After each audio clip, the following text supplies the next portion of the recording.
Dit is 30 Augustus 2020 en jy is baie hartlik welkom by ons erediens.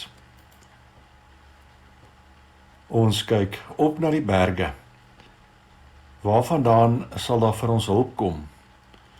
Ons hulp kom van die Here wat hemel en aarde gemaak het. Amen. God groet jou nou met sy seën. Genade en vrede vir jou van God ons Vader en ons Here Jesus Christus deur die kragtige werk van die Heilige Gees.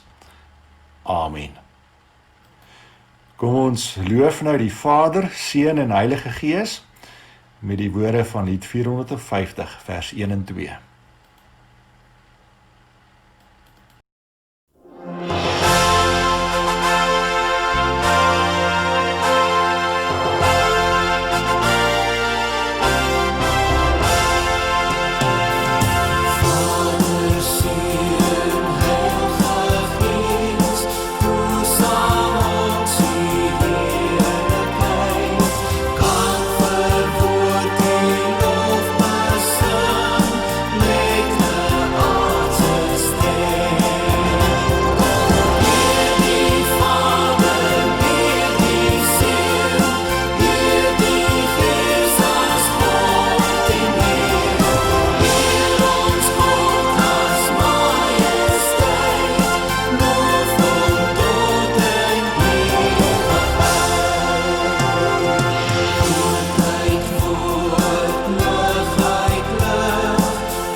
Hoe wonderlik is dit om die Here se naam met ons mond te kan bely? Kom ons doen dit nou ook met die woorde van die 12 artikels. Ek glo in God die Vader, die Almagtige, die Skepper van die hemel en die aarde, en in Jesus Christus, sy eniggebore Seun, ons Here, wat ontvang is van die Heilige Gees, gebore uit die maagd Maria, wat gelei het onder Pontius Pilatus, gekruisig is, gesterf het en begrawe is, en die angste van die hel tot in die dood ervaar het, wat op die 3de dag opgestaan het uit die dood, opgevaar het na die hemel en sit aan die regterhand van God, die Almagtige Vader, waarvandaan hy sal kom om die lewendes en die dooies te oordeel. Ek glo in die Heilige Gees. Ek glo aan 'n heilige, algemene, Christelike kerk, die gemeenskap van die heiliges, die vergewing van sondes, die opstanding van die liggaam en 'n ewige lewe. Amen. Kom ons toets nou ons lewe aan hoe die Here wil hê ons moet as nuwe mense leef. Ons gaan dit doen deur saam te lees uit Efesiërs 4. Ons gaan lees vanaf vers 25. Nou dat julle die valsheid afgelê het, moet julle onder mekaar die waarheid praat, want ons is lede van dieselfde liggaam. As julle kwaad word, moenie sondig nie, en moenie 'n dag kwaad afsluit nie. Moenie die duiwel vatkans gee nie. As iemand 'n dief is, moet hy ophou steel. Hy moet deur harde werk op 'n eerbare manier self in sy lewensonderhoud voorsien. Dan sal hy iets hê om vir die armes te gee. Vuil taal moet daar nooit uit julle mond kom nie. Praat net wat goed en opbouend is volgens die eis van omstandighede, sodat dit julle hoorders ten goeie kan kom. En moenie die Heilige Gees van God bedroef nie, want hy het julle as die eiendom van God beseël met die oog op die verlossingsdag. Moet nooit verbitterd of opvleend wees of woedend word nie. Moenie vloek of skel nie. Moet niks doen wat sleg is nie. Wees goedgesind en hartlik teenoor mekaar en vergewe mekaar, soos God julle ook in Christus vergewe het.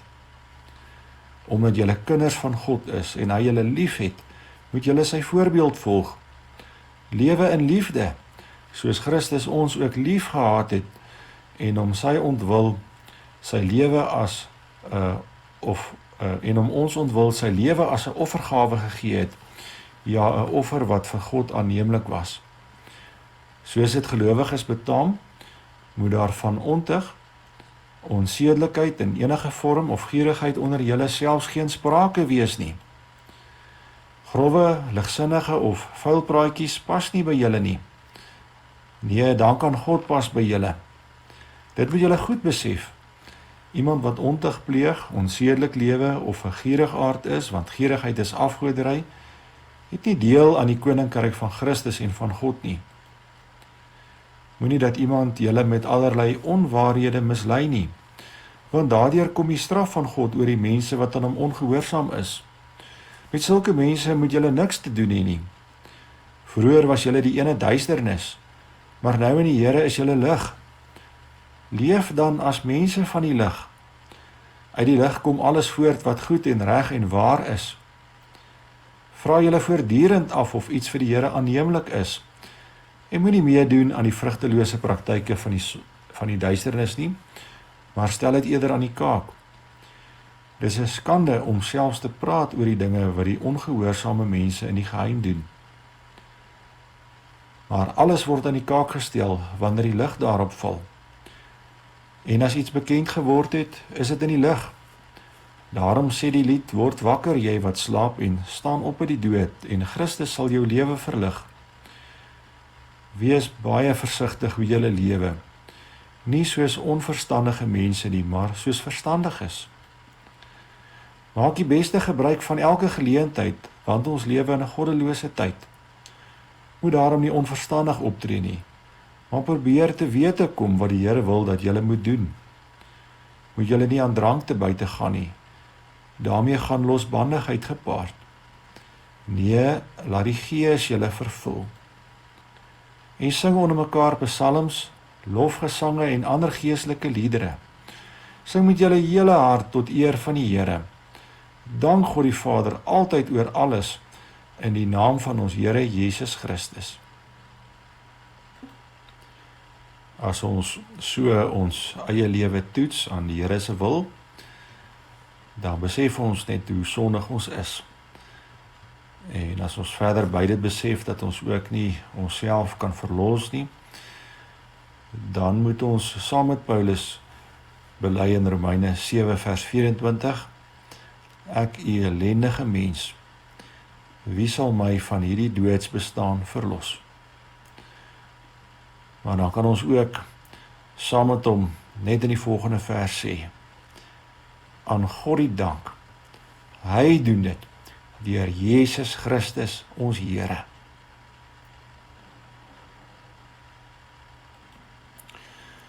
Kom ons vra na die Here, dat hy ook vir ons sal wys wat sy pad is, wat hy wil hê ons moet stap, en dat hy ook ons harte sal verander, dat ons graag op sy pad sal wil stap, en dat hy ons ook sal vergewe, vir al die kere wat ons eie paadjies gestap het, van sonde en nie sy pad gestap het nie.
Kom ons praat nou met ons Vader in gebed.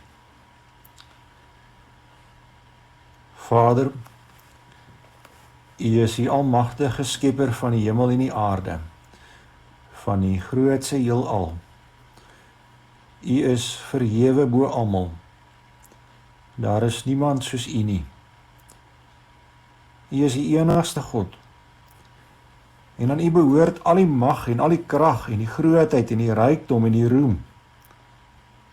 Ja, Here, aan U behoort al ons lof, aan U alleen. Ag Vader, maar U kyk ook diep in ons harte en in ons lewens in. En U sien al ons skuld.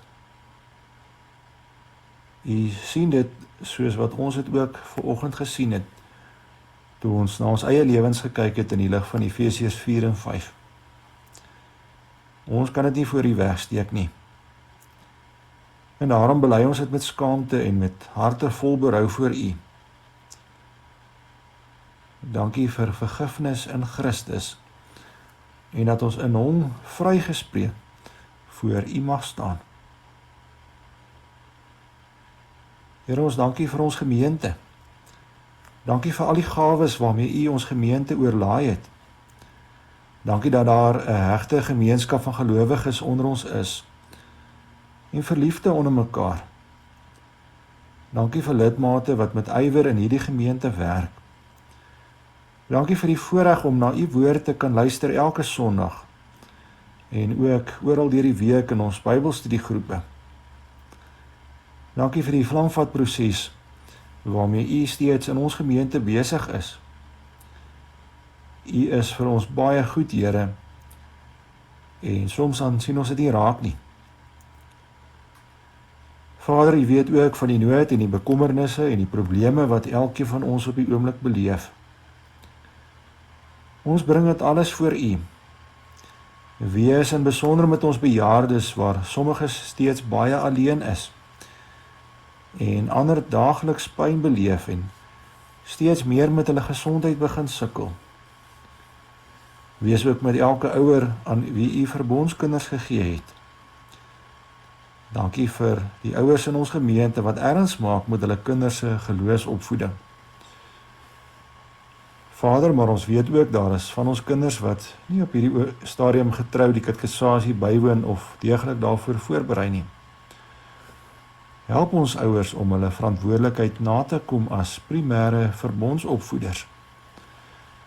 Help hulle om saam met hulle kinders vir die katekisasie voor te berei en ook seker te maak die kinders verstaan die werk.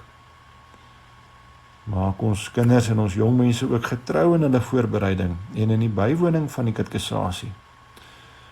Maak ons almal getrou in ons deelname aan ons eredienste.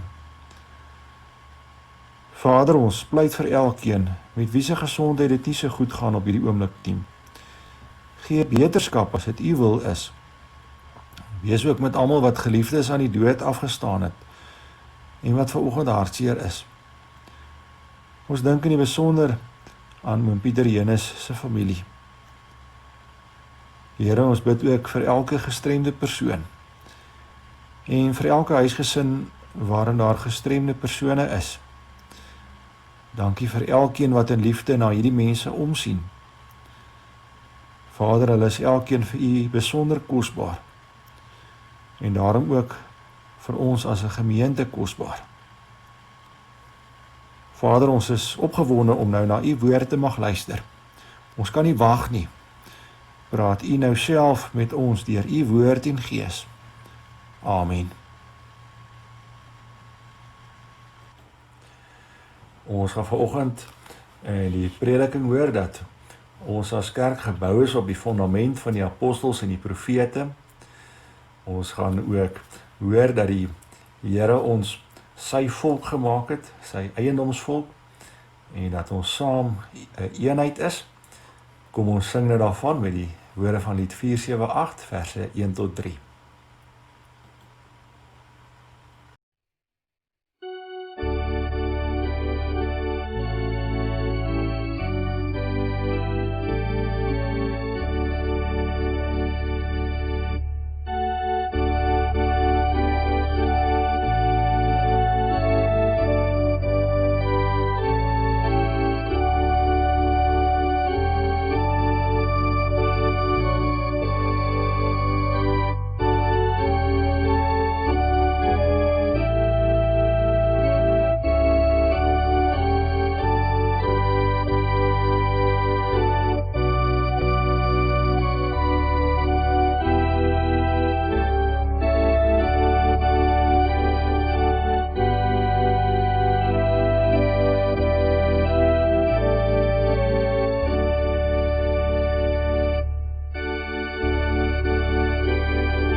Ons skriflesing kom volgende uit 1 Petrus 2 vers 4 tot 10.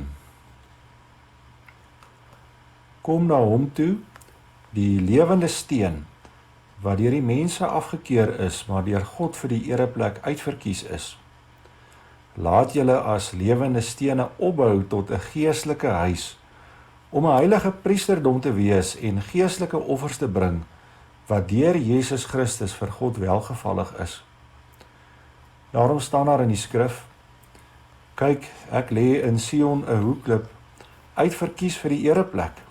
Wie in hom glo, word nooit teleurgestel nie. Julle wat glo, deel in hierdie eer. Maar vir die wat nie glo nie, geld die woorde: die klip wat deur die bouers afgekeur is, juis hy het die belangrikste klip in die gebou geword. En 'n klip waaroor 'n mens struikel, en 'n rots waarteen jy jou stamp. Hulle struikel omdat hulle nie aan die woord gehoorsaam is nie. So het God dit ook vir hulle bestem. Julle daarenteen is 'n uitverkore volk, 'n koninklike priesterdom, 'n nasie wat vir God afgesonder is, die eiendomsvolk van God, die volk wat die verlossingsdade moet verkondig van hom, wat julle uit die duisternis geroep het na sy wonderbare lig. Julle was vroeër geen volk nie, maar nou is julle die volk van God. Julle het toe geen barmhartigheid ontvang nie, maar nou het God aan julle barmhartigheid bewys. Ons fokus vanoggend op 1 Petrus 2 vers 4 en 5 en ook Efesiërs 2 vers 20 tot 22. 1 Petrus 2 vers 4 en 5. Kom na hom toe, die lewende steen wat deur die mense afgekeur is, maar deur God vir die ereplek uitverkies is. Laat julle as lewende stene opbou tot 'n geestelike huis, om 'n heilige priesterdom te wees en geestelike offers te bring, wat deur Jesus Christus vir God welgevallig is. Efesiërs 2 vers 20 tot 22. Julle is 'n gebou wat opgerig is op die fondament van die apostels en die profete. 'n Gebou waarvan Christus Jesus self die hoeksteen is. In hom sluit die hele gebou saam en verrys dit tot 'n heilige tempel vir die Here, in wie julle ook saam opgebou word as 'n geestelike huis waarin God woon. Ons tema: wees lewende stene wat saam opgebou word in God se geestelike huis.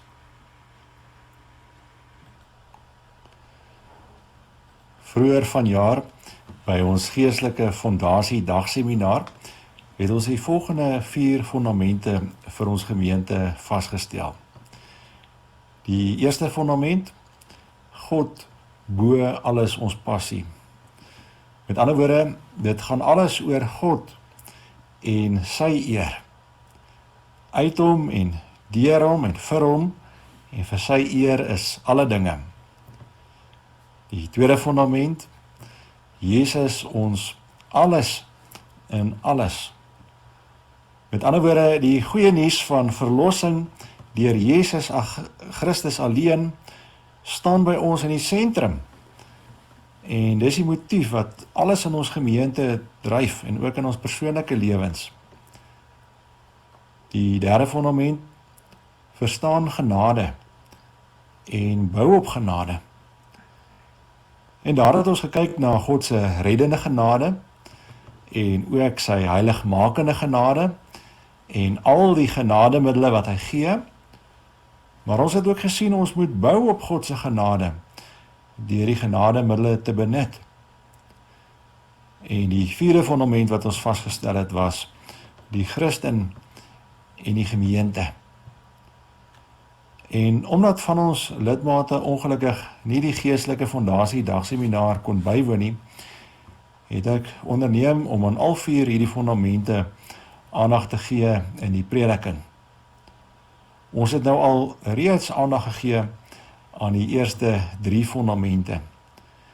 En vanoggend staan ons stil by die 4de en laaste fondament, naamlik die Christen en die gemeente.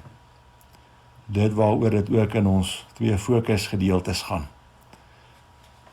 Kom ons begin met die oproep waarmee ons eerste fokusgedeelte begin, naamlik kom na die lewende steen. In 1 Petrus 2 vers 4 word ons opgeroep, kom na hom toe, die lewende steen, wat deur die mense afgekeer is, maar deur God vir die ereplek uitverkies is. En as ons die res van hierdie gedeelte in 1 Petrus 2 lees en ook Efesiërs 2, dan sien ons baie duidelik dat hierdie lewende steen, die hoeksteen, wat deur die mense afgekeer is, maar deur God vir die ereplek uitverkies is, ons Here Jesus is. So, ook al word Jesus hier vergelyk met die hoeksteen van God se geestelike huis. In die tyd, toe daar met gekapte klip gebou is, was die hoeksteen 'n ontsettende belangrike steen in die oprigting van geboue. Die hoeksteen was 'n groot, reghoekige steen, wat eerste gelê is op die hoek van die gebou. Dit het die oriënteringspunt gevorm vir die res van die hele bouwerk. Met ander woorde, indien die bouers die hoeksteen skeef gelê het, en dan het hulle daarna die hele gebou skeef gebou. Die hoeksteen het dus die basis gevorm van die hele gebou en ook al die boubedrywighede. In Efesiërs 2 vers 21 lees ons ook, in hom sluit die hele gebou saam en verrys dit tot 'n heilige tempel vir die Here. In die oorspronklike teks staan daar, in hom word die hele gebou goed saamgevoeg. En dit het baie kommentatore weer laat dink aan 'n sluitsteen.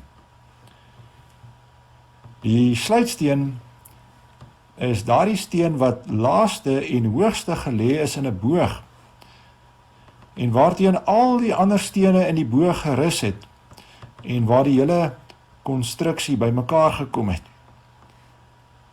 Die sluitsteen het die hele konstruksie bymekaar gehou, en die oomblik as jy die sluitsteen verwyder het, dan tuimel die hele konstruksie in mekaar. Nou wat jy nou moet sien, is dat beide hierdie stene ontsettende belangrike stene was. En daarom is sulke stene ook baie noukeurig deur die bouers geïnspekteer en gekeur voor hulle gebruik is. Indien die bouers maar enigsins nie tevrede was met die hoeksteen of die sluitsteen nie, dan is daardie stene afgekeur en weggegooi. So wat sê God daarmee vir ons van Jesus? Hy sê met al twee hierdie beelde, Jesus is die belangrikste steen in sy geestelike gebou. Hy is die basis waarop ons hele geloof en God se hele verlossingsplan rus. Hy is die oriënteringspunt wat ons hele kerkwees en ons geloof rig. Hy is ook die een wat ons saambind en ons 'n eenheid maak. En as jy Jesus sou uithaal uit ons geloof, dan stort ons hele geloof in duie. En nou roep God ons almal, kom na hierdie lewende steen, hierdie hoeksteen. Kom na ons Here Jesus. So wat beteken dit om na Jesus toe te kom? Dit beteken om baie naby aan Jesus te leef, met ander woorde in 'n baie noue, intieme, persoonlike verhouding met hom. Jy kom na hom toe met jou hele hart en met 'n vaste geloof, en jy plaas al jou vertroue net op hom vir jou verlossing. Jesus word so die heel belangrikste steen van jou lewe, die een op wie jy jou hele lewe bou, en op wie jy elke dag steun. Hy dra jou en hou jou bo Hy voeg jou saam ook met ander gelowiges en maak julle een. En hy is die groot hoeksteen wat jou hele lewe rig en oriënteer. Vers 6 sê, wie so na Jesus toe kom in 'n ware geloof en so op hom alleen bou, word nooit teleurgestel nie. Nooit nie. Vers 9 en 10 sê, ons wat so kom, het 'n wonderlike status. Ons is God se koninklike priesterdom, sy uitverkore volk, sy eiendomsvolk. Jy is met ander woorde God se kind van die koning. Wat 'n wonderlike voorreg en 'n wonderlike status. Maar wat van diegene wat nie in Jesus glo nie en hom verwerp? Baie van die Joodse leiers en ander wou destyds nie in Jesus glo nie. Terwyl God self Jesus uitgekies het as die belangrikste steen van sy geestelike huis, het hulle soos daardie bouers Jesus afgekeer en hom verwerp en laat veroordeel en uiteindelik laat kruisig. Vir hulle word hierdie selfde hoeksteen, sê vers 8, 'n klip waaroor 'n mens struikel en 'n rots waarteen jy jou stamp. Met ander woorde, vir hulle het dieselfde Jesus geword soos 'n groot klip wat in die nag daar in die looppaadjie op die bouperseel lê. 'n Klip waaroor mens jou te pletter val en jou pimpel en pers stamp. Selfde Jesus. En ook vir elkeen wat vandag weier om te glo. Elkeen wat Jesus afkeer en verwerp, is hy ook 'n klip waaroor jy struikel en 'n rots waarteen jy jou stamp. Jesus haal hier dieselfde vers van die bouers wat die klip afgekeer het aan in Matteus 21 vers 42. En dan waarsku hy in vers 44, wie op hierdie klip val, sal verpletter word. En die een op wie hy val, sal hy vermorsel. En daarom die belangrike vraag aan elkeen van ons, het jy self al werklik gekom na die belangrikste steen van God se geestelike huis, na ons Here Jesus? Kom ons gaan kyk nou in die tweede plek na die fondament van God se geestelike huis, naamlik die fondament van die apostels en profete. In Efesiërs 2 vers 20 lees ons, julle is 'n gebou wat opgerig is op die fondament van die apostels en die profete. 'n Gebou waarvan Christus Jesus self die hoeksteen is. Soos ons weet, het enige goeie gebou ook 'n stewige en 'n vaste fondament nodig. Dis juis op die fondament waarop die hele konstruksie rus. En nou sê God vir ons hier in Efesiërs, die apostels en profete is sy geestelike huis se fondament. Wat bedoel God daarmee? Die profete van die Ou Testament het reeds getuig dat Jesus sal kom, dat hy sal verlos en wat sy kom sal beteken. Die apostels van die Nuwe Testament en natuurlik Paulus, die apostel vir die heidene nasies daarbey ingesluit, het hierdie getuienis oor Jesus nog baie verder uitgebrei. En op hierdie wonderlike getuienis van die apostels en die profete, wat ons vandag in die Bybel vind, is die hele Christelike kerk gebou. Soos ons ook vanoggend na die pragtige lied gesing het. Ons hele geloof berus op die Bybel. Dis ons fondament waarop ons bou. Die kerk word dus nie op moderne idees gebou nie, maar op die heerlike geestelike erfenis wat ons uit die Ou en die Nuwe Testament ontvang het. En net so min, soos wat jy 'n huis of 'n gebou langer of wyer kan bou as die fondament, so min kan ons as geestelike huis die grense oorskry wat die apostels en profete vir ons in die Bybel neergelê het. Nee, ons bly by die fondament van die Bybel en ons bou daarop. Kom ons kyk nou verder na God se geestelike huis en jou en my plek daarin. En dit bring ons by ons volgende punt, naamlik ons moet ons laat opbou as lewende stene. Hoe word stene nuttig? Nie as hulle eenkant alleen daar op die bouperseel lê nie. Maar is juis wanneer stene saamgevoeg word en 'n eenheid word, en wanneer iets permanents en vas met hulle opgebou word, dat stene werklik nuttig word. Juist daarom ontvang ons die opdrag in vers 5, laat julle as lewende stene opbou tot 'n geestelike huis.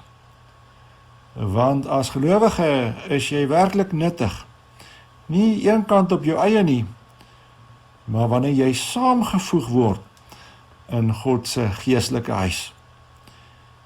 En so vorm al die stene of al die gelowiges saam 'n eenheid in Jesus, wat saam opgebou word en wat saam groei. Verlede week het ons in die eerste 3 verse van 1 Petrus 2 gehoor van ons medeverantwoordelikheid tot persoonlike geestelike groei. Julle sal onthou daardie beeld van die pasgebore babetjies wat smag na melk wat hulle al geproe het. Daardie beeld kan egter by party mense die indruk skep dat jy op jou eie in die geloof kan groei. En dat jy op jou eie opgebou kan word. En dat jy heeltemal op jou eie as 'n gelowige kan bestaan. Juist daarom gaan Petrus nou verder met hierdie beeld van die stene en die gebou, om vir ons te sê dat ons nie op ons eie as Christene kan bestaan en net op ons eie in die geloof opgebou kan word nie. Nee, jy kan nie 'n satelliet Christen word wat in godsdienstige individualisme verval nie. Dan is jy net so min werd soos een baksteen wat op sy eie daar eenkant op die bouperseel lê. Dis ook baie belangrik om te besef dat ware gelowiges lewende stene is en nie dooie stene wat koud en passief daar in die muur sit nie. Daarom word ons beveel hier, ons moet onsself as lewende stene laat opbou. Stene wat warm is vir die Here en tot aksie oorgaan en wat saam groei. So, hoe word ons lewende stene? In die oorspronklike teks is vers 4 en 5, eintlik een vers, waar baie duidelik word dat jy slegs 'n lewende steen word wanneer jy na die lewende steen toe kom, na ons Here Jesus. Met ander woorde, wanneer jy deur jou ware geloof in Jesus ingeplant word en een word met hom, die lewende steen, dan word jy self ook 'n lewende steen. En is juis in jou lewende verhouding met God drie-enig dat jy warm word en in beweging kom, en ook wanneer jy begin saam groei.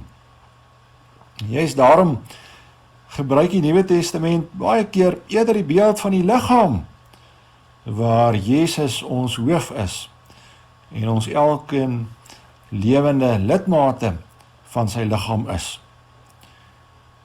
Die punt van al twee hierdie wonderlike beelde is egter presies dieselfde, naamlik ons is 'n lewende eenheid en Jesus is die heel belangrikste. En as lewende stene of lewende lidmate het ons elkeen 'n uiters belangrike funksie in God se gemeente. Ons het mekaar so nodig. En die Heilige Gees gee vir elkeen van ons gawes. En ons het ook passies wat pas by die belangrike funksie wat die Gees wil hê jy moet vervul in die gemeente. God plaas jou met ander woorde in sy gemeente vir 'n spesifieke funksie in sy gemeente. Jy kan dus nooit as 'n steen een kant bly lê nie, maar jy moet saam met die ander stene nuttig word en deel word van die opbouproses. En so word ons saam opgebou tot 'n geestelike huis waar God self kom woning maak. So lees ons in Efesiërs 2 vers 22. En dis in hierdie geestelike huis, hierdie heilige tempel wat verrys, waar ons saam wonderlike gemeenskap met God en ook met mekaar beleef, en waar God se wonderlike gawes aan almal uitgedeel word. Party mense heg dikwels baie waarde aan die kerkgebou, amper asof daardie gebou die huis van God is. Hier leer ons dat ware gelowiges eintlik die huis van God is waar hy woon. Die fisiese kerkgebou is maar net ons vergaderplek. En as ons die fisiese gebou 'n mooi plek wil maak, dan moet ons des te meer daarna streef om die gelowiges die werklike huis van God 'n sieraad te maak. En die huis van God, die gelowiges, word juis 'n baie mooi plek as hulle eenheid uitstraal. En as elkeen sy funksie verrig in lyn met sy of haar gawes. En as dit duidelik word dat God in hulle woon. Maar ons is nie net 'n heilige woonplek vir God nie. Ons is ook 'n heilige priesterdom. Ons lees dit in vers 5. Laat julle as lewende stene opbou tot 'n geestelike huis, om 'n heilige priesterdom te wees en geestelike offers te bring, wat deur Jesus Christus vir God welgevallig is. Hier verskuif die beeld wat Petrus gebruik van 'n geestelike huis na 'n groot priesterskare. Ons sien hier, ons is nie net 'n reuse klomp lewende stene wat saam verrys tot 'n wonderlike gebou waarin God woon nie, maar ons is ook 'n groot skare priesters in hierdie gebou of tempel van God. En jy het baie voorregte as jy priester van God is. Want soos die priesters destyds die voorreg gehad het om elke dag by die tempel te bly en daar te werk en die Here op 'n heerlike en intieme manier te beleef, so ontvang jy nou ook die voorreg om hom saam met ander op 'n heerlike, intieme manier te beleef elke dag en in sy diens te staan. En net soos die priesters mag jy naby aan die Here wees, elke dag voor sy aangesig leef, en kan jy jouself ook volledig aan hom oorgee, en jouself aan hom toewy, en daagliks in gebed voor hom staan. Wat 'n reuse voorreg om God se priester te mag wees. En hoekom het God ons sy priesters gemaak? Ons lees in vers 5, om geestelike offers te bring, wat deur Jesus Christus vir God welgevallig is. Jy word dus God se priester om vir hom geestelike offers te bring. En nie sommer enige geestelike offers nie, maar net offers wat vir hom welgevallig of aanneemlik is. Destyds was dit die groot vraag of hierdie offer wat die priester namens my gebring het vir God aanneemlik gaan wees. Hier sien ons, daar is net een manier hoe ons geestelike offers vir God aanneemlik kan wees. En dis as ons daardie geestelike offers in en deur Jesus vir God bring. Wat bedoel ons daarmee? In die eerste plek bedoel ons daarmee, al is ons offers, hoe mooi en hoe groot en hoe opreg, is dit steeds onrein en met skuld bevlek. Dis eers as God na jou en na al jou offers deur die bril van Jesus kyk, dat daardie offers volmaak is en vir hom aanneemlik word. En in die tweede plek kan jy slegs voor God offers bring, omdat Jesus dit vir jou moontlik gemaak het om vir God te mag verskyn. Hy het die weg deur die voorhangsel heen vir jou oopgemaak om offers te mag bring. So, wat is van die geestelike offers wat ons as priesters vir God kan bring? In Hebreërs 13 vers 15 lees ons, laat ons dan onophoudelik deur Jesus aan God 'n offer van lof bring. Die lof wat aan hom gebring word deur die lippe wat sy naam bely. En jy kan dit veral in jou gebede en in jou sang en ook in jou getuienisse doen. Vers 9 sê ons is God se koninklike priesterdom wat die verlossingsdade moet verkondig van hom wat julle uit die duisternis geroep het na sy wonderbare lig. Dis die eerste offer wat jy kan bring. Romeine 12 vers 1 sê, op grond van die groot ontferming van God, gee julle self aan God as lewende en heilige offers, wat vir hom aanneemlik is. So dis die tweede geestelike offer wat jy as priester voor God kan bring. Na alles wat God in die eerste plek vir jou gedoen het, vra hy dat jy jouself aan hom as offer sal gee. God wil nie net jou geldelike en jou stoffelike offers ontvang nie, maar hy wil jouself as offer hê, veral jou hart. Ook jou kosbare tyd en jou gawes en talente is 'n manier hoe jy jouself aan God as offer kan gee. Nog 'n derde manier hoe jy vir God aanneemlike offers kan bring, lees ons van in Hebreërs 13 vers 6. Daar staan, moenie nalat om goed te doen en mededeelsaam te wees nie, want dit is die offers wat vir God aanneemlik is. Kom ons sluit af. Ons het vandag stilgestaan by die vierde en laaste fundament wat ons by ons geestelike fondasie dagseminar vasgestel het, naamlik die Christen en die gemeente. Mag ons in ons gemeente nie dooie, koue stene wees, waar daar een kant lê nie, maar mag elkeen van ons lewende stene wees, wat ons funksie vervul en saam opgebou word tot 'n geestelike huis, waar God woon, 'n huis waar ons Here Jesus self die hoeksteen is. En mag ons in ons gemeente elkeen koninklike priesters wees, in diens van God, wat voortdurend geestelike offers bring, wat vir hom aanneemlik is. Amen.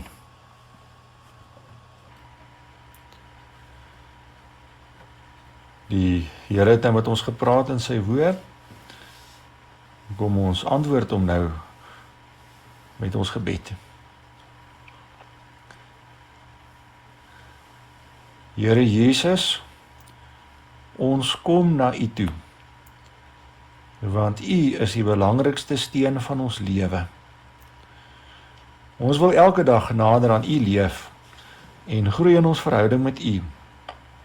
Ons plaas al ons vertroue net op U vir ons verlossing. Ons bou ons lewe op U en ons steun op U, want U dra ons en hou ons bo. Laat U wil elke dag ons lewens en ons denke rig. Ons weet, by U word ons nooit teleurgestel nie. Vader, dankie vir elke apostel en profeet wat U oor eeue gestuur het om U woord aan ons te bring. Dankie dat U woord vir ons so noukeurig opgeteken is in die Bybel. U woord is vir ons so 'n wonderlike fundament om ons geloof in ons hele kerkwees op te bou. Ons wil ook graag binne die grense van U woord bly. Here, dankie dat U vir ons kom wys het dat ons werklik nuttig in U gemeente kan wees wanneer ons saamgevoeg word met ander gelowiges en wanneer ons saam opgebou word. Help ons om nie dooie stene te wees nie, maar lewende stene wat in aksie kom en wat vuurwarm brand vir U en wat steeds groei. Help ons elkeen om ons gawes te ken en ons funksie in hierdie liggaam te vervul wat by ons gawes pas. Dankie ook vir die voorreg om U koninklike priesters te wees. Dit is so lekker om naby U te mag leef en te mag werk en in U diens te mag staan. Steeds meer toegewy aan U. Om elke dag voor U aangesig te leef. Ons wil graag geestelike offers aan U bring, wat vir U aanneemlik is. Dankie dat U vir ons kom wys het watter geestelike offers ons kan bring. Help ons nou om dit te gaan doen. Amen.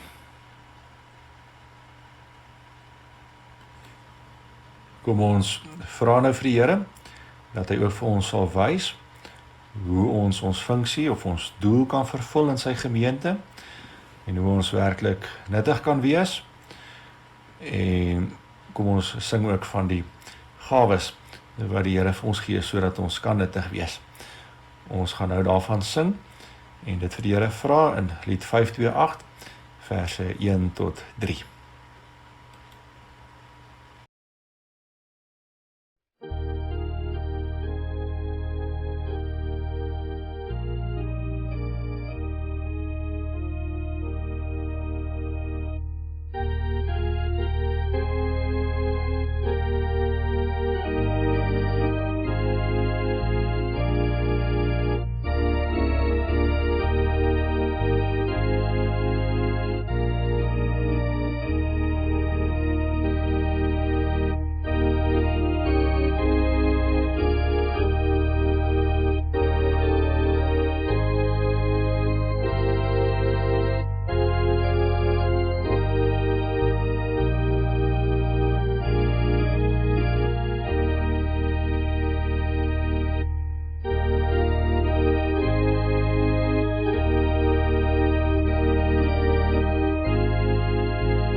God stuur jou nou die lewe in, om 'n lewende steen in sy huis te gaan wees, en ook om 'n koninklike priester in sy diens te wees, wat vir hom geestelike offers bring.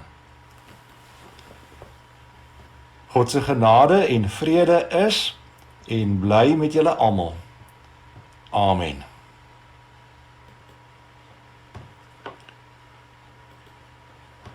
Ons het net die volgende afkondigings. Ons dankoffer tydens die erediens is vir barmhartigheid, en na die erediens is dit 'n note kollekte vir die kerkkas. Dan vergader ons Breekerkraad, die ouderlinge en die diakens, die 6de September. Ons gaan daar weer besin oor fisiese samekomste en die gebruik van die nagmaal en so voorts, en daarom vra ons almal se voorbidding vir hierdie vergadering. Dan herinner ons almal steeds aan ons fondsinsamelingsprojek, en ons vra dat julle dit sal ondersteun, oor verander daarvan sal vertel. En dan kan ons vir die volgende sake bid, en ook ons omgee bewys. Ons het hierdie week met groot hartseer verneem, dat oom Pieter Jonas oorlede is, en ons vra voorbidding vir sy familie en al sy vriende wat hartseer is. Frida Relinghuis, sy ma, sukkel ook weer met haar gesondheid, en sy gaan volgende week vir 'n klomp toetse. Ons dink ook in die besonder aan almal wat alleen is. Dan vra ons ook almal se voorbidding vir ons eerste vlamvatstrategie, waarmee ons nou hard besig is, liefdevolle verhoudings. En dan dink ons ook aan Carla en Jannika, ons 2 matrikulante, wat hierdie week begin met hulle rekordeksamen. En daarmee groet ons julle, en ons wens vir julle baie geseënde week toe.